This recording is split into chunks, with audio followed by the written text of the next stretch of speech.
Hello everyone, judiciary by PW के platform पर आपका स्वागत है। आई एम अपूर्वा पुरोहित।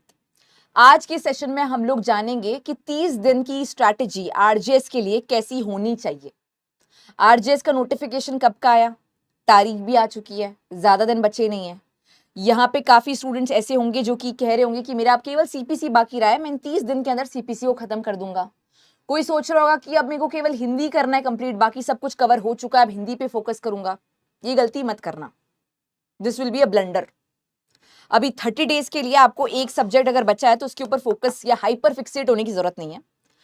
यहां पे जरूरत है आपको थोड़ा स्ट्रेटेजिक होने की और थोड़ा सा स्मार्ट वर्क करने की। देखिए, जनरली हर एडुकेटर आके आपको बताता है कि किस प्रकार से आपको प्रिपरेशन करनी चाहिए, मेंस ओरिएंटेड, जहां पे आप हर कॉन्सेप्ट को इन डेप्थ अंडरस्टैंड कर रहे हो, इलैबोरेटली अंडरस्टैंड कर रहे हो।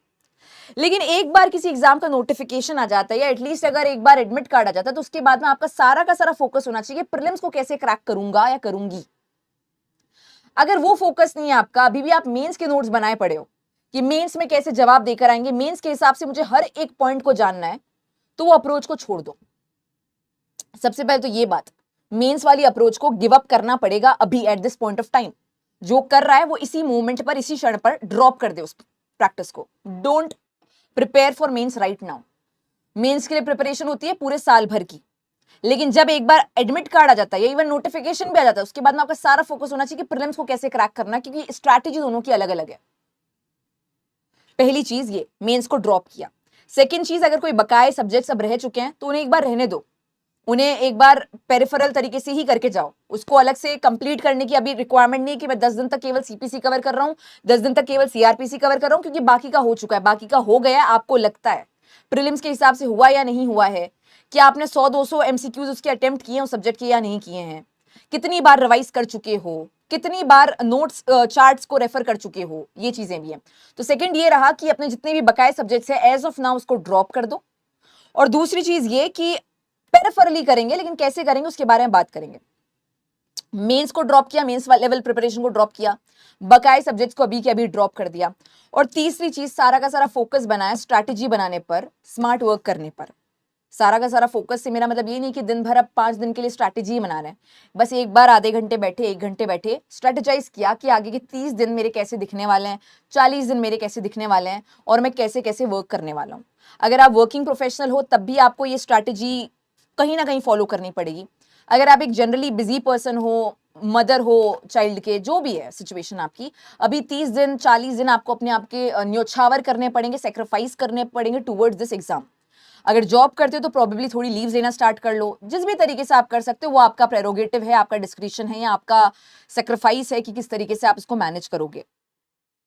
लेकिन ये सारी चीजें आपको ध्यान रखनी है, उसके बाद में हम आगे की डिस्कशन करना स्टार्ट करेंगे। मैं आपको यहाँ पे नहीं बताऊंगी कि आपको कौन से घंटे किस प्रकार से देना है, कि आप 9 बजे स्टार्ट करो और 2 बजे तक पढ़ाई करो, ये सब मैं नहीं बताऊंगी। मैं बस आपको बताऊंगी कि किस तरीके से आप जो चीजें मैं बता रही हूँ उसको इनकलकेट कर सकते हो अपने दिनचर्या में, क्योंकि हर किसी का दिन का इंपॉर्टेंट इवेंट वाला टाइम फ्रेम अलग अलग हो सकता है कि ये वाला चीज है मेरे लिए नॉन नेगोशिएबल है, उस टाइम पे तो मैं अवेलेबल हूंगा नहीं, तो मैं घंटे तो नहीं बता सकती हूँ कि इतने बजे उठना, इतने बजे ये करना। मैं बिल्कुल रियलिस्टिक और एक प्रैक्टिकल प्लान आपको बताऊंगी, जिसको अगर आप फॉलो करते हो, 40 दिन तक लगे रहते हो, तो 100% आपका एग्जाम क्रैक हो सकता है। एक तो काफी लोगों को ये लगता है कि अरे यार मेरा अब क्रैक हो नहीं पाएगा क्योंकि मैंने अपना सिलेबस कंप्लीट नहीं किया है। पर प्रीलिम्स के अंदर स्ट्रैटेजी की रिक्वायरमेंट होती है, स्मार्ट वर्क की रिक्वायरमेंट होती है। अगर आपने पूरा कंप्लीट नहीं भी किया, थोड़ा बहुत किया है या जितना किया है किया, उस पर विश्वास कर लो और स्ट्रैटेजी को फॉलो करके क्रैक कर लो। ठीक है, तो देखते हैं कि क्या क्या चीजें हैं। पहले तो हम यहाँ पे डिस्कस करते हैं कि क्या पैटर्न है, क्या वेटेज है एग्जाम के पेपर्स को। तो आरजेएस की अगर हम बात करें तो 70 मार्क्स का तो केवल आपका लॉ का ही कंपोनेंट है, जिसमें काफी सारे कानून जो सिलेबस में है नए भी ऐड किए गए हैं। इसके अलावा हिंदी 15 मार्क्स की होती है, इंग्लिश 15 मार्क्स की होती है। तो 30 मार्क्स का आपका लैंग्वेज का पेपर हो गया। टोटल 100 मार्क्स का पेपर है। 70 marks law, 15 marks Hindi, 15 marks English. एक एक करके बात करेंगे इन टॉपिक्स के ऊपर भी कि लैंग्वेज को कैसे कवर करना है, इंग्लिश को कैसे पढ़ना है। बट एक बात जरूर ध्यान में रखना कि अगर अभी तक लैंग्वेज अवॉइड की है तो आज की ही तारीख से उसको अवॉइड करना बंद कर दो। इनफैक्ट मैं आपको कहूंगी कि सीपीसी सीआरपीसी वगैरह से इतने सवाल नहीं पूछे जाएंगे जितने हिंदी से पूछे जाएंगे। और हिंदी जितना आपको फंसा सकती है ना आरजेएस में, आप सोच भी नहीं सकते हो। चाहे आप इंग्लिश मीडियम के हो, इवन हिंदी मीडियम वाले भी फंस जाते हैं। अंग्रेजी तो फिर भी कंपैरेटिवली थोड़ी सरल आती है, अनलेस आपकी अंग्रेजी में बहुत ही ज्यादा मतलब फियर है या अंग्रेजी आपकी बहुत ही ज्यादा कमजोर है। अगर बेसिक लेवल की भी है तो अंग्रेजी में मार्क्स ले आओगे। Hindi is something that you need to focus on. Duration की बात करें तो 2 घंटे का पेपर होता है, नेगेटिव मार्किंग नहीं होती, यानी कि तुक्के आप मार के आ सकते हो। आइडियली तुक्का वर्ड में इस्तेमाल नहीं करूंगी, यहाँ पे you have to be very strategic and smart. Elimination method इस्तेमाल करना है, बहुत सारी टेक्निक्स होती है। फॉर एग्जाम्पल मैं देती हूँ, आपके सामने एक क्वेश्चन आता है, आपके सामने 4 ऑप्शन है, तो आप उसको ऐसे डरना नहीं है कि तो मुझे आता ही नहीं है तो मैं इसमें कुछ भी मार्क कर लेता हूँ, सी मार्क कर लेता हूँ क्योंकि मुझे तो आता ही नहीं है। No, take a pause, read the question. नहीं आ रहा है कोई बात नहीं, फिर भी पढ़ो, ऑप्शंस को एक बार देख लो। काफी लोग क्या होता है, फियर के चक्कर में वहीं पे दिमाग अटक गया। नहीं, ऑप्शंस पढ़े, अब देखा कि यहाँ पे क्या ऑप्शन एब्सोल्युटली पॉसिबल ही नहीं है। अगर आपको ये टॉपिक नहीं भी पता है तो फॉर एग्जांपल ऑप्शंस में कोई और एक ऑप्शन होगा जो कि आपको पता है कि ये तो इसका नहीं है क्योंकि वो कोई और सेक्शन से लिंक करता है, तो उसको आपने रिमूव किया, फिर किसी और ऑप्शन को एलिमिनेट करा, बाकी दोनों में से मे भी जो भी सबसे क्लोज लगा उसको चूज किया। तो अगर तुक्का मारना ही है तो स्मार्टली मार के आएंगे। इसी प्रकार से 2-3 और भी चीजें होती है कि किस तरीके से आप एलिमिनेट कर सकते हो, किस तरीके से अगर कोई सवाल का जवाब एक्यूरेटली नहीं आ रहा है तो कैसे चूज करके आ सकता है। लीगल मैक्सिम्स के भी काफी बार क्वेश्चन आते हैं, तो लीगल मैक्सिम में भी एक एक वर्ड को देखा करो, उसके हिसाब से इंग्लिश का मीनिंग डराइव किया करो। तो मतलब नहीं आना is like not really as simple as that. नहीं आना तो बहुत कम ऐसे सवाल होते हैं जो कि नहीं आते हैं, अदरवाइज ऐसे क्वेश्चन होते हैं जो कि सम लेवल पर आ रहे हैं, तो उनको अटेम्प्ट करना है और सबको ही अटेम्प्ट करना है। अगर क्वालिफाइंग मार्क्स की बात करें, देखो वैसे तो क्वालिफाइंग मार्क्स मैटर नहीं करते क्योंकि कट ऑफ बहुत हाई जाने लग गई है आरजेएस की, और इस बार भी हाई जाएगी क्योंकि इस बार तो काफी लोग अपीयर करने वाले हैं। ये क्या पता कट ऑफ हाई ना भी जाए, उसका कारण है कि सिलेबस काफी ज्यादा कॉम्प्रिहेंसिव हो चुका है, इलेबोरेट हो चुका है, बट नेवरदलेस मिनिमम मार्क्स कितने लाने पड़ेंगे, तो 45% मार्क्स लाने हैं जनरल कैटेगरी के लोगों को, ओबीसी, एमबीसी, ये सारे ईडब्ल्यूएस। और अगर हम एससी एसटी कैटेगरी की या पीडब्ल्यूडी कैटेगरी की बात करें, एक सर्विसमैन की बात करें तो 40%, तो 40% और 45%। अगर हम बात करें प्रीलिम्स के बारे में, तो prelims is a qualifying stage. Mains plus interview के जो मार्क्स आते हैं उसके बेसिस पर फाइनल रैंक लिस्ट आती है, सिलेक्शन होता है। तो ये आपका क्वालिफाइंग स्टेज है जिसके बेसिस पर डिटरमाइन किया जाएगा कि आप मेंस के लिए अपीयर कर सकते हो और आप एक्चुअली अपीयर कर सकते हो या नहीं कर सकते हो। जैसे कि मैंने कहा, ये 2025 के सिलेबस को काफी इलैबोरेट कर दिया गया है। लॉ में आप देखोगे तो काफी सारे अब सब्जेक्ट्स ऐड हो चुके हैं। सीपीसी की बात कर लो, कॉन्स्टिट्यूशन की बात कर लीजिए, TPA, evidence, interpretation of statute, CrPC, Rajasthan rent control act, JJ act, probation of offenders act, DV act, अलग अलग प्रकार के लॉज हैं। Judgment writing, Rajasthan land revenue को भी शामिल कर दिया है, पार्टनरशिप को भी शामिल कर दिया है, रजिस्ट्रेशन एक्ट को शामिल कर दिया है, हिंदू मुसलमान एक्ट को शामिल कर दिया गया है, न्यू क्रिमिनल लॉज आपके शामिल कर दिए गए हैं। तो अभी मैं थोड़ा साइड हो जाती हूँ, आप लोग सिलेबस को सोक कर लो। वैसे तो सबको पता होगा, अगर आप यहाँ पे 30 दिन की स्ट्रैटेजी देखने आए हो और आपको सिलेबस नहीं मालूम है तो कोई दिक्कत की बात नहीं है, ऐसा मैं डरा नहीं रही हूँ, but soak this in. Law paper 1 and law paper 2, civil law and criminal law देख लो, ठीक है, और स्क्रीनशॉट ले लो, बाद में आराम से देखना। इसके अलावा लैंग्वेज टेस्ट भी होगा आपका, जिसमें इंग्लिश हिंदी का प्रोफिशिएंसी चेक की जाएगी। हिंदी का आप देख सकते हो कि क्या क्या चीजें शामिल की गई है। यहाँ पे हिंदी का सिलेबस काफी कॉम्प्रिहेंसिव नजर आता है और मैक्सिमम लोग हिंदी में ही अटकते हैं। अगर हम बात करें 30 मार्क्स की, तो 30 मार्क्स में से मिनिमम मैं बोलूंगी कि आपके 20 मार्क्स तो आने चाहिए, 20 मार्क्स, इनफैक्ट 21 मैं बोलूंगी, 20-21 मार्क्स तो लेकर आओ ही आओ, जिससे कि थोड़ा सा आप एज हासिल कर सको। काफी लोग हैं जो लॉग में इतना पढ़े जा रहे हैं, हिंदी को भाव नहीं देना है। अरे भाई, सीआरपीसी सीपीसी छोड़ भी दो आप, पर हिंदी नहीं छोड़ सकते हो। सीआरपीसी सीपीसी मिलाकर प्रोबेबली आपके 15 मार्क्स बनेंगे, 2 सब्जेक्ट्स मिलाकर।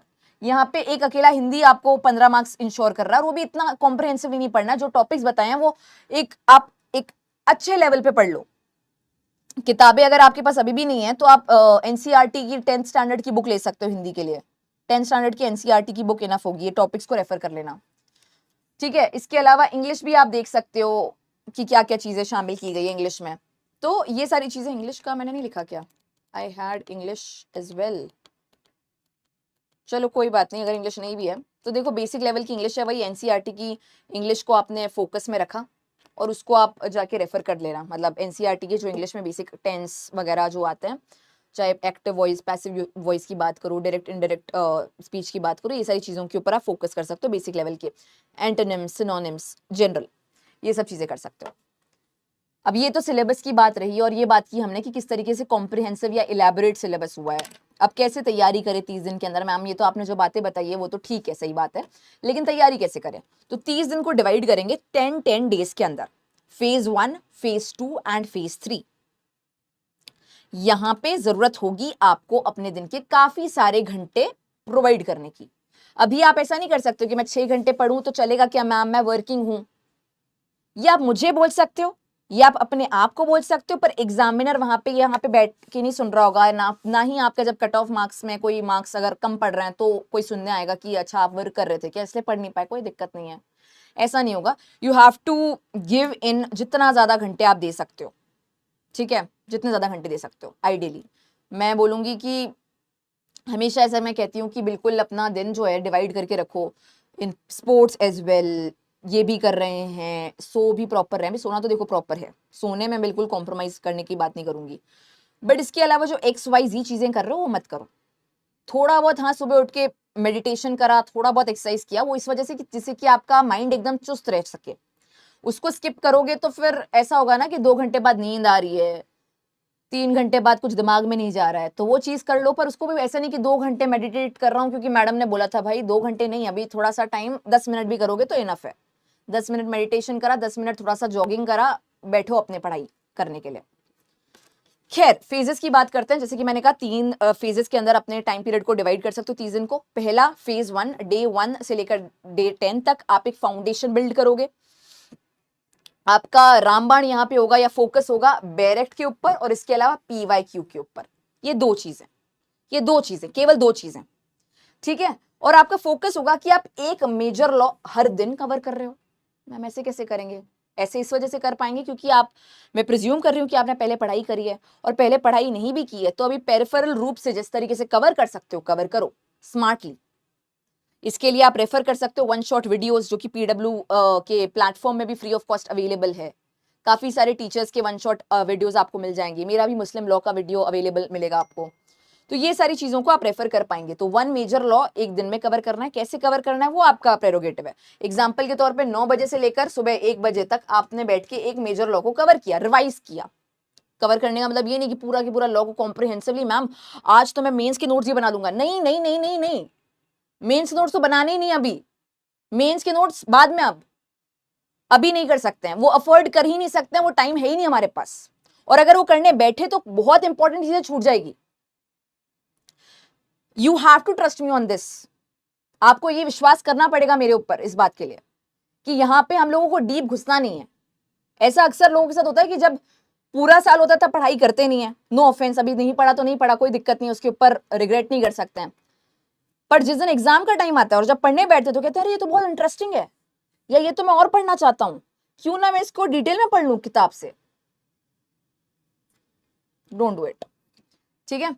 तो 9 बजे से लेकर 1 बजे तक एक मेजर लॉ मान लीजिए आपने खत्म किया। अब कोई कह रहा है मैम मैं कैसे खत्म करूं, मैंने तो पढ़ा ही नहीं है, तो कोई बात नहीं, वन शॉट वीडियो देखो, बैरेट के ऊपर फोकस करो, बहुत ही स्ट्रेटेजिक अप्रोच के ऊपर फोकस करो, चार्ट्स के ऊपर फोकस करो, जिन चीजों पे फोकस कर सकते हो, मतलब इस मूवमेंट पे, उस पे फोकस करो। 1 से 2 माइनर लॉ पर डे खत्म करो। 1 से 2 इसलिए लिखा है क्योंकि छोटे छोटे जो एक्ट्स होते हैं जैसे कि डीवी और ये डाउरी प्रोहिबिशन, इनको तो एक दिन में ही दोनों को खत्म कर लोगे। पर कुछ कुछ माइनर लॉज बड़े भी हैं, जैसे कि जेजे एक्ट, वो शायद अपने आप में एक कॉम्प्रिहेंसिव ही है माइनर होते हुए भी, तो उसको आप एक ही करोगे। तो वो डिपेंडिंग ऑन क्या माइनर लॉ कितना बड़ा है छोटा है, उसके हिसाब से उसको प्रेफरेंस दोगे। और तीसरा होगा लैंग्वेज पेपर। अब आप कह रहे हो कि मैम इतनी सारी चीजें हम करेंगे कैसे, तो मैं एग्जांपल देती हूँ। मैं यहाँ पे टाइम को कंक्लूसिवली नहीं बता रही हूँ, आपको डिटरमाइन करना है कि मैं कितना समय कैसे दूंगा। मान लो आपने 9 बजे से लेकर 1 बजे तक एक मेजर लॉ को फोकस करा, ठीक है। अब 1 या 2 माइनर लॉज की बात कर रहे हैं, तो मान लो आपने इसको करा, आपने एक ब्रेक ले लिया आपने, ठीक है, 3 PM से लेकर मान लीजिए 7 PM कर लेते हैं, ठीक है, ये किया। इसके बाद में आपने एक ब्रेक लिया और आपने यहाँ पे किया 8 PM से लेकर 10 PM पर लैंग्वेज को फोकस, ठीक है। इस बीच में अगर आप सुबह जल्दी उठते हो 1 घंटा, तो आप यहाँ पे एक मॉक टेस्ट भी 3-3 दिन में अटेम्प्ट कर सकते हो, प्रैक्टिस क्वेश्चंस भी अटेम्प्ट कर सकते हो। अब आप सोच रहे होगे कि मैम आपने यहाँ पे प्रैक्टिस क्वेश्चन का तो टाइम ही नहीं दिया है, तो ये जब कंप्लीट करने का मैं कह रही हूँ, इसी टाइम पीरियड के अंदर आपने प्रैक्टिस क्वेश्चन को भी शामिल किया है। ये जो टाइम पीरियड कंप्लीट करने के लिए दिया है, इसमें प्रैक्टिस क्वेश्चन का टाइम पीरियड भी दिया है, और ये जो टाइम पीरियड दिया है इसमें प्रैक्टिस क्वेश्चन का भी टाइम पीरियड शामिल है, इंक्लूडेड है, इंक्लूसिव है, वो आपको सॉर्ट आउट करना पड़ेगा। तो 3 फेजेस में आपका 3 चरणों में दिन हो गया। 10 बजे के बाद मैं रिकमेंड नहीं करूंगी कि आप कुछ भी करो, अगर अनलेस आप ऐसे पर्सन हो जो कि रात में ही एक्टिव होता है, तो अभी अपना वो चेंज करने की रिक्वायरमेंट नहीं है वायरिंग को कि अभी मैं सुबह मॉर्निंग पर्सन बनने वाला हूँ, नहीं, अभी कुछ नहीं करना है। अभी जो आपका कंफर्ट लेवल है उसी के अंदर आपको रहकर वर्क करना है। तो अगर आप रात में पढ़ने वाले व्यक्ति हो तो आप अपने घंटे उस हिसाब से डिवाइड कर लो। आइडियली मैं रिकमेंड कर रही हूँ कि 10 बजे के बाद में ठीक है रेस्ट कर लिया। अब आप कहोगे कि मैम लेकिन आपने लिखा है मॉक टेस्ट हर 3 दिन में एक अटेम्प्ट करना है, मॉक टेस्ट का मतलब full length mock test OMR sheet के साथ। तो उसके लिए देखो वो 3 दिन में एक है ना, मतलब कितना हुआ 10 दिन में, देख लो आप 3 या 4, तो उन 3-4 दिन में आपको एक बार जल्दी उठकर मॉक टेस्ट अटेम्प्ट करना है। बाकी प्रैक्टिस क्वेश्चंस की बात करें या PYQs की बात करें तो ये इस टाइम पीरियड के अंदर इंक्लूसिव ही होना चाहिए। ये आपका 10 दिन का सिचुएशन जिसमें आपने 10 दिन के अंदर सिलेबस को एक बार फाउंडेशनल रूप से कंप्लीट कर लिया है प्रीलिम्स के पॉइंट ऑफ व्यू से। इसमें आपके नोट्स रहेंगे, पॉइंटर्स रहेंगे, मतलब प्रीलिम्स वाले नोट्स, ऐसे वो वाले मेंस वाले नोट्स नहीं, कीवर्ड्स वाले। कीवर्ड्स के भी आपको काफी सारे सेशंस मिलेंगे यूट्यूब पर फ्री ऑफ कॉस्ट, ठीक है, वो आप देख लेना। ये हुआ फेज 2 में जाते हैं। डे 11 से लेकर 20 के अंदर री जो पढ़ा है उसी को और ज्यादा इंटीग्रेट कर रहे हैं। सेकंड रीडिंग स्टार्ट कर दी है बैरेक्ट। अब देखो बैरेक्ट यहाँ पर ना आपकी रिलीजियस बुक बन चुकी है, रामबाण बन चुकी है। इसको आप बिल्कुल भी, मतलब ऐसा हो सकता है कि आप सो उठो, वॉक करो विथ योर बैरेक्ट। बीच बीच में आप सुबह सुबह मॉर्निंग जैसे कि मैंने कहा मेडिटेट कर लिया, वॉक कर लिया, ये सब चीजें बीच बीच में कर, आप 15 मिनट का ब्रेक लेके 10 मिनट का ब्रेक लेकर, वो जरूरी इस वजह से क्योंकि अदरवाइज माइंड आपका चीजों को ग्रास्प करना बंद कर लेता है। और अगर आपको लग भी रहा है कि नहीं मेरा माइंड एक्टिव है, मैं अपने आप को पुश कर लूंगा, तब भी चीजें जो रिमेंबरिंग पावर है वो आपकी कमजोर हो जाएगी। तो जैसे आपने जब भी बीच बीच में थोड़ा बहुत 10-10 मिनट की ब्रेक बीच बीच में ले लिया, 2 घंटे बाद एक ब्रेक ले लिया, 2 घंटे बाद एक ब्रेक ले लिया 10 मिनट्स का। बाकी खाना वाना तो देखो आपको लंबे चौड़े लंच डिनर करने की रिक्वायरमेंट नहीं है, आप पढ़ते पढ़ते भी कर ही सकते हो जब एग्जाम इतना सर पे आ चुका है तब। तो री में आपने सेकंड रीडिंग स्टार्ट करी, जो भी आपने पढ़ा है उसको आप दूसरी बार आप सेकंड टाइम पढ़ रहे हो। और बैरेट में भी देखो अब यहाँ पे भी आपको स्ट्रैटेजिक होने की रिक्वायरमेंट है, आप हर सेक्शन को नहीं पढ़ रहे हो कि ये भी पढ़ूंगा मैं, ये भी पढ़ूंगा, किसी कोने से कोई भी सवाल पूछा जाए मैं जवाब दूंगा उसका, मैं दूंगा नहीं। Focus on important provision right now bare act से भी। और इंपॉर्टेंट मैम मुझे कैसे पता चलेगा, तो उसके लिए यूट्यूब पे इतना फ्री ऑफ कॉस्ट आपके लिए चीजें अवेलेबल है, मटेरियल अवेलेबल है। आप जुडिशरी बाय PW में देख लो 1 शॉट वीडियोस, उनको देखो, उनके थ्रू डिटरमाइन करो कि क्या इंपॉर्टेंट है क्या इंपॉर्टेंट नहीं है, तो उस पर फोकस करो। सेकंड रीडिंग शॉर्ट नोट्स पे करें, लैंग्वेज पे भी उसी तरीके से आप कर रहे हो जैसा मैंने यहां बताया। तो सेम अप्रोच सेकंड रीडिंग चल रही है 10 दिन के लिए। सेकंड रीडिंग यहां पे ये वाली रीडिंग को कंप्लीट नहीं करना, यहां पे सेकंड रीडिंग चल रही है, this is very crucial. Revise कर रहे हो PYQs जो यहाँ पे सॉल्व किए थे उनको वापस से रिवाइज कर रहे हो, कभी कभी नए भी सॉल्व कर रहे हो पर मोस्टली रिवाइज करो। रिवाइज करने का मतलब ये हुआ कि पहले मैंने क्या गलत किया तो उस पर गोला मारा होगा ना, उसको चेक कर रहा हूं मैं। लास्ट टाइम जो मेरा रॉन्ग हुआ था अब चेक कर रहा हूं कि क्यों रॉन्ग हुआ था, क्या रॉन्ग हुआ था, याद कर लूं उसको। काफी बार ऐसा भी होता है स्टूडेंट्स के साथ, मेरे पास मैसेज आए हैं इस चीज के लिए, पहले गलत किया था, ठीक है, पहले कभी कोई मॉक टेस्ट अटेम्प्ट किया उसमें एक सवाल को रॉन्ग किया, दूसरी बार आया फिर से रॉन्ग कर दिया, और कह भी नहीं कि पहले भी मेरा गलत हुआ था इस बार भी गलत हुआ है। ये नहीं होना चाहिए। अगर पहले गलत हुआ था तो उसी टाइम पे उसको याद कर लो, कहीं पे लिख दो मे भी, और जब सेकंड टाइम रिवाइज कर रहे हो तो उसको अब वापस रॉन्ग नहीं करना है। और वैसे काफी बार तुक्के में भी राइट हो जाता है, तो ऐसा नहीं कि राइट को स्किप करना है। Revise all the PYQs and attempt some new as well. Attempt 2 mocks in every 3 days. यहाँ पे एक मॉक 3 दिन में था, यहाँ पे फुल साइज मॉक की बात कर रही हूँ। आपको 2 मॉक हर 2-3 दिन के अंदर करनी ही पड़ेंगे। और उसको अटेम्प्ट करने का मतलब सिर्फ अटेम्प्ट करना नहीं होता है, अपने माँ को मार्क्स देना नहीं होता है, इसको आंकना भी पड़ेगा, आपको इवेलुएट भी करना पड़ेगा। इसके अलावा यहाँ पे आप चार्ट्स यूज कीजिए, टाइमलाइन यूज कीजिए। अगर देखो मैं तो नहीं कहूंगी कि अभी बैठ के बनाओ ये सब चार्ट और टाइमलाइन, जो अवेलेबल है मार्केट में, जो फ्री ऑफ कॉस्ट आपके पास अवेलेबल है उनको इवेलुएट करो, और अगर जहां पे बहुत इंपॉर्टेंट है वहां पे बना लो। इनफैक्ट एक वो चार्ट ही बना दो हर सब्जेक्ट का, मतलब एक ही पेपर लो और उसमें बनाओ डेट ऑफ इन्फोर्समेंट का चार्ट और डेट ऑफ इनैक्टमेंट का chart. Subject date of enactment क्या है, सब्जेक्ट डेट ऑफ इनैक्टमेंट क्या है, सब्जेक्ट डेट ऑफ एनफोर्समेंट क्या है, सब्जेक्ट डेट ऑफ एनफोर्समेंट क्या है। आरजेएस में अक्सर देखा गया कि डेट ऑफ इनैक्टमेंट या डेट ऑफ एनफोर्समेंट पर एक आध सवाल पूछा गया पास्ट में, तो वो भी करो। एट द सेम टाइम ये चीज करना जब चार्ट बनाओ तो डेट काफी सारे सिमिलर भी, काफी सब्जेक्ट्स की सेम डेट्स भी है इन्फोर्समेंट की डेट्स। जैसे कि अब 3 क्रिमिनल लॉस की तो आपको 1 जुलाई 2024 ही याद रखनी है ना, तो वैसे जिसकी भी सेम है या फिर आसपास है उनको एक साथ एक बॉक्स में रखना, जिससे कि याद करने में दिक्कत ना हो। That is called basic smart work. इसके बाद में ये जब 10 दिन खत्म हुए, आखिरी जो 10 दिन बचे आपके पास, उसमें you will do final boost, जिसमें आप रिवीजन कर रहे हो, एरर करेक्शन कर रहे हो, रिवाइज करते जा रहे हो। कह रहे हो मैम कितनी बार रिवाइज करें? 50 बार कर लो अगर कर पाओ तो, नॉट इनफ। इसके बाद में एरर करेक्ट कर रहे हो, वॉच कर रहे हो, वन शॉट्स देख रहे हो, क्योंकि अब लग रहा है कि मैम अब कितना पढ़ें, तो कोई बात नहीं, वीडियोस देख लो, वन शॉट इस यूट्यूब प्लेटफॉर्म पे आपको मिलेंगे। फास्ट पेस रिवीजन चल रहा है, चार्ट्स पे आपका फोकस है, PYQs भर के आप चेक कर रहे हो। वैसे तो आरजेएस देखो कुछ सालों से अनप्रिडिक्टेबल हो चुका है, एकदम वाइल्ड हो चुका है, बट नेवरदलेस आप फोकस कर रहे हो PYQs पे, क्योंकि आपको थोड़ा आइडिया होना चाहिए एग्जाम के बारे में, उसके पैटर्न के बारे में। मॉक्स देख रहे हो, रिवाइज कर रहे हो, ओल्ड अटेम्प्टेड मॉक्स को देख रहे हो, मतलब जो भी आपने पहले भी किया है ना उसको भी आप इवेलुएट कर रहे हो। इसके अलावा important landmark judgments, recent important judgments summarise रूप में आप देख रहे हो, समरीज जो है इसकी उनको देख रहे हो आप, समरी, ठीक है। पूरा की पूरा ऐसा नहीं कि जजमेंट को हम यहाँ पे पूरा केस स्टडी करेंगे, जजमेंट राइटिंग भी सीख लेंगे, नहीं। जो जजमेंट्स आए हैं landmark cases, recent landmark cases, उनको समरी रूप में देख लेना। आपको मेरे वीडियोस भी मिल जाएंगे यूट्यूब पर, जहाँ पे मैंने 2024 के जजमेंट्स को कवर किया है, 2025 में भी हर महीने के जजमेंट को कवर किया है। You can watch the videos as well, अगर आपको लग रहा है कि मैं खुद से रिसर्च कहाँ से करूँ। और अगर आपको वीडियो देखने का भी टाइम नहीं है, एक मुझे टेलीग्राम पे मैसेज करना, I will share with you the PDF only, वो PDF को रेफर कर लेना। Apoorva ma'am judiciary, APOORVA Apoorva, MA' judiciary, आप लिखना और मुझे कुछ भी मैसेज करना लैंडमार्क या रीसेंट केस की PDF के बारे में, मैं आपको भेज दूंगी। अगर आपको लग रहा है कि वीडियो देखने का भी मेरे पास टाइम नहीं है तो वो PDF को रेफर कर लेना।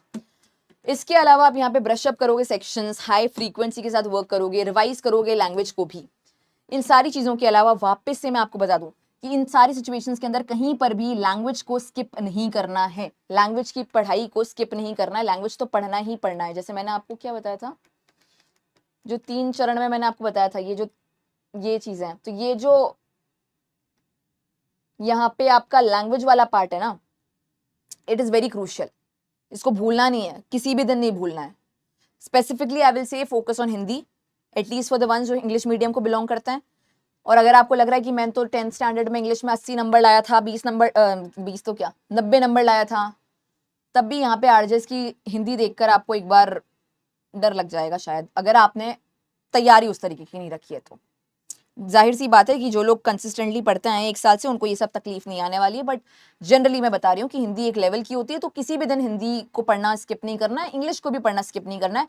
ये 30 नंबर मैक्सिमम जितने इसमें ऑब्टेन कर सको करो, ये कहीं ना कहीं डिसाइडिंग फैक्टर भी रहने वाले हैं, डिफरेंशिएटिंग फैक्टर भी रहने वाले हैं स्टूडेंट्स के कट ऑफ के टाइम पे। इसके अलावा एक और चीज कीजिए, विच इज आरजेएस का ऑफलाइन रियल टेस्ट अटेम्प्ट करो। और ये रियल टेस्ट इसलिए लिखा है क्योंकि ये बिल्कुल ही आपको ऐसा फील देगा जैसे कि आप असली आरजेएस का एग्जाम में बैठे हो। तो एग्जाम देने से पहले एक बार एग्जाम का फील ले लो। 3 जगह पे ये टेस्ट होगा, दिल्ली में होगा, जयपुर में होगा और जोधपुर में होगा। 12 जुलाई को होगा, 10 AM से लेकर 12 PM तक होगा, मतलब वही जो 2 घंटे का ड्यूरेशन होता है, सेम पैटर्न। स्कैन कर सकते हो आप यहाँ पर अपने आप को एनरोल करने के लिए, कॉल भी कर सकते हो इस नंबर पे अपने आप को एनरोल करने के लिए, और आप ये टेस्ट दीजिए। एक आपके अंदर सेल्फ कॉन्फिडेंस भी आएगा, एक अचानक से जो होता है ना कोल्ड फीट होना एग्जाम से पहले, वो शायद आपके बीच में ना हो। सारे स्टूडेंट्स के बीच में आप दोगे, अपना कंपटीशन आंकोगे, हालांकि आप सोचोगे कि आखिरी मोमेंट पे कंपटीशन क्या देखूं, नहीं, सब देखो, हर चीज को ऑब्जॉर्व करो, एग्जाम से पहले हर चीज को जी लो, जैसे कि एग्जाम के टाइम पे कुछ अलग फील ना हो। तो हैव दैट कॉन्फिडेंस एंड कोशिश करो, अगर आप आसपास हो, जैसे जोधपुर में हो तब तो 2 ही दो, जयपुर में हो तो भी 2 ही दो, दिल्ली में भी हो तो 2 ही दो, बट अगर आप आसपास के एरियाज में भी हो, इन तीनों शहर में कहीं पे भी, तो भी एग्जाम दे दो ये वाला। It will help you a lot, काफी ज्यादा मदद मिलेगी आपको। तो ये सारी चीजें इस स्ट्रैटेजी के पॉइंट ऑफ व्यू से। बाकी आपको खुद को भी देखना पड़ेगा कि क्या चीजें आपके लिए इंपॉर्टेंट है, क्या नहीं है। मैं दिनचर्या में कौन सा टाइम किस तरीके से अलॉट कर सकता हूँ, वो भी आपको खुद को देखना पड़ेगा, आंकना पड़ेगा। Even if you are working, even if you are doing whatever, आपको टाइम पीरियड निकालने ही पड़ेंगे किसी भी तरीके से। बस आप, हाँ, जो भी मैंने आपको टाइम पीरियड एक तरीके से एग्जाम्पल के रूप में दिया, आप उसी में थोड़ा सा डिफरेंस क्रिएट कर सकते हो। कोशिश करो कि मेजर लॉ माइनर लॉ आपस में थोड़ा सा सिमिलर टाइप का हो, जैसे कि बीएनएस के साथ में पॉक्सो उठा लिया, जैसे कि सीपीसी के साथ में एनआई उठा लिया, ये सब सिमिलर होते हैं। कॉन्ट्रैक्ट के साथ में स्पेसिफिक रिलीफ ले लिया, ये सब चीजें थोड़ा सा सिमिलर होता है। ऐसा नहीं कि सीपीसी भी पढ़ रहे हैं एक तरफ सीआरपीसी भी पढ़ रहे हैं। Try to take minor laws which are complementary to your major laws as well, ठीक है। इसके अलावा जो जो पॉइंट्स मैंने बताया उसको मैं समअप कर देती हूँ। पहले तो ये कि मेंस की प्रिपरेशन छोड़ दो अभी के अभी, प्रीलिम्स के ऊपर फोकस कर लो। अगर कोई सिलेबस रह गया छोड़ दो अभी अभी, प्रीलिम्स की स्ट्रैटेजी के हिसाब से उसको कवर कर लो। तीसरा, जो भी मैंने बातें बताई हैं, जो 3 फेजेस में किस तरह से डिवाइड करना है उसके ऊपर अटैक करना स्टार्ट कर लो, मतलब किस तरीके से आना है, किस तरीके से करना है डील, उसको करना स्टार्ट कर लेता है। इसके अलावा लैंडमार्क रीसेंट केसेस को भी एक बार गो थ्रू करके जाना, चार्ट्स जो अवेलेबल है फ्री ऑफ कॉस्ट उनको देख लेना, वन शॉट्स को आप देख सकते हो, और जितना ज्यादा टाइम समर्पित कर सकते हो कर लेना। बीच बीच में 10-10 मिनट के ब्रेक्स आप ले सकते हो, उसका कोई मनाही नहीं है। खाना खाओ, नींद लो, ये तो जरूरी है, नहीं तो दिमाग वर्क नहीं करेगा। बट मोर और लेस नाउ बी कंसिस्टेंट। एक दिन भी आप अफोर्ड नहीं कर सकते हो कि मैं ना पढ़ूं, आज मूड नहीं हो रहा है तो कोई बात नहीं, फिर भी पढ़ाई कर लो, मूड अपने आप हो जाएगा। कभी कभी ऐसा भी करना चाहिए कि अगर मूड नहीं भी हो रहा है तो भी पढ़ रहे हैं, तो डू दैट। एंड इसके अलावा all the very best, see you all in the next session. Thank you.